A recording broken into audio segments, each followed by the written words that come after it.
जब उन्होंने जोर जोर से रोना चालू किया, ध्यान देना भैया, उसी वन से एक संत महात्मा जा रहे थे।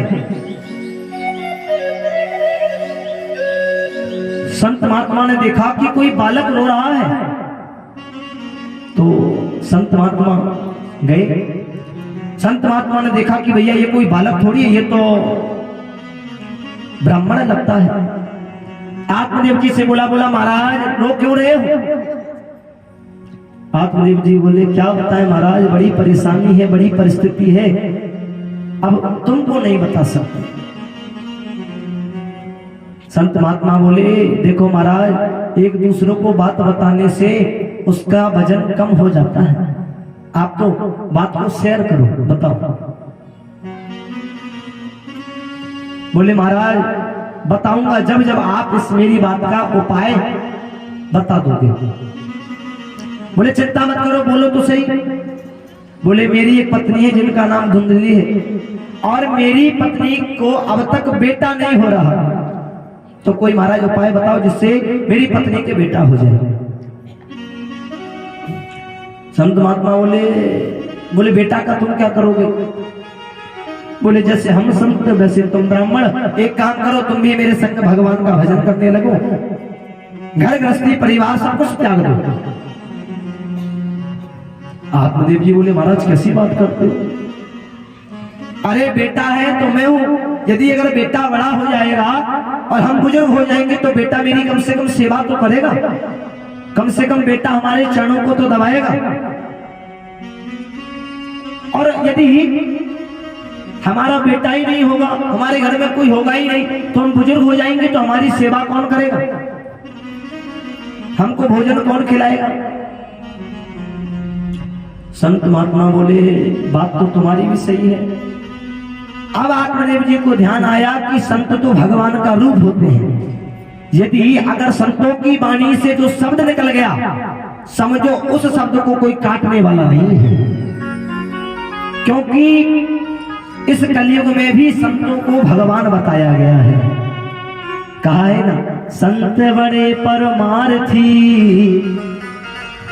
और भेष बड़े यमदूत, राम नाम की माला फेरे तो प्राण जाएंगे छूट। जो राम नाम की माला फेरेगा उसका प्राण समझो निश्चित छूट जाएगा, भगवान अपने आप उसे उठा लेंगे। चरणों को पकड़ लिया संतों के, कहा महाराज आप अपनी वाणी से जब तक ये नहीं कह दोगे कि जाओ अब तुम्हें बेटा हो जाएगा, जब तक तुम्हारे चरणों को छोड़ने वाले नहीं। पकड़ लिए चरणों को। संत महात्मा बोले चलो चलो कोई बात नहीं, अब तुम्हें बेटा हो जाएगा, लेकिन जो मैं कहता हूं उसको कर देना। झोली से एक फल निकाला और वो फल कहा कि जाओ जाकर के अपनी पत्नी को ये फल खिला देना, अपनी पत्नी को ये फल खिलाना और कहना कि इस फल को ग्रहण कर जाओ, आप जैसे ही इस फल को ग्रहण करोगी तुरंत गर्भवती हो जाओगी। आत्मदेव जी को पता चला किस फल से बेटा होता है, तो फल को लेकर के भागे, फल को लेकर के गए। देवी से बोले देखो देवी, आज मैं तुम्हारे लिए एक सुंदर उपाय लेकर के आया हूं। कैसा उपाय? बोले मैं एक ऐसा उपाय लेकर के आया हूं कि आपके यहां तत्काल बेटा हो जाएगा, बस आप मेरी क्रिया पर चलते रहो बस। कहा देखो ये जो फल है ना, इस फल को आप खा लो, और फल को खाओगे तो तुरंत गर्भवती हो जाओगे। तो हंसने लगी, भैया कभी फल से बेटा होते हैं, ना जाने तुम्हें किसने पागल बना दिया। अब धुंधली ने मान सम्मान के लिए तो उस फल को ले लिया, कहा यदि अगर फल को नहीं लेंगे तो मेरे पतिदेव हमसे लड़ेंगे झगड़ेंगे, इसलिए फल को ले लिया।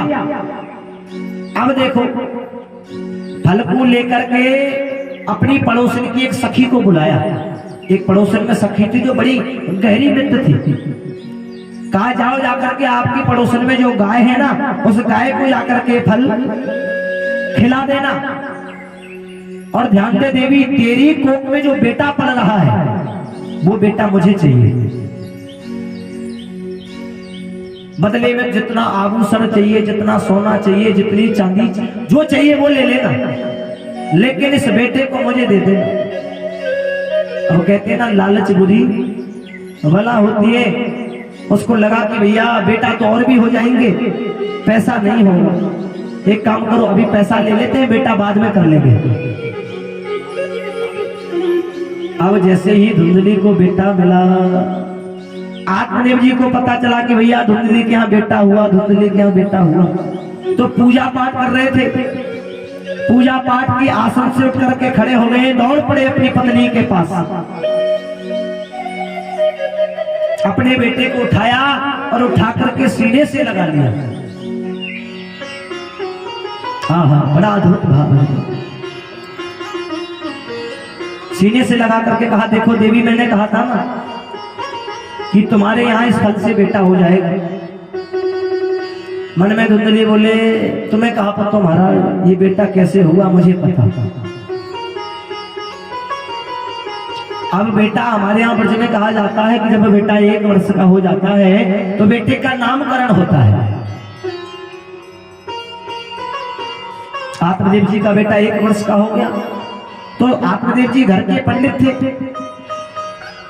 बैठ गए, बोले देवी नामकरण करना है हम अपने बच्चे का।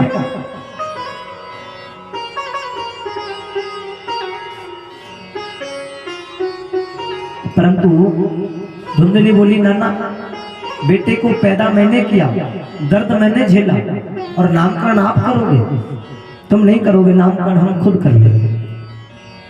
आत्मदेव जी ने सोचा चलो भैया तुम इनका नामकरण कर दो। पड़ोसन में जो गाय थी ना, उस गाय के यहाँ भी एक बेटा हुआ था, बड़ा अचंभित बेटा। कैसा बेटा? ऐसा बेटा कि उसका शरीर तो बिल्कुल मानव की तरह था, उसका शरीर पूरा मनुष्य जैसा था, परंतु जो कान थे वो कान केवल गाय की तरह थे। तो आत्मदेव जी ने उस बेटे का नामकरण रख दिया। बोले गौकर्ण मम नामस्त्वाम वेदाया मम न जनः श्रीदेवै देवै मया देवै पुरुषो देवै च भेदिमः। गाय के बेटे का नाम रख दिया गौकर्ण, और इधर धुंधली ने अपने बेटे का नाम रख दिया धुंधकारी।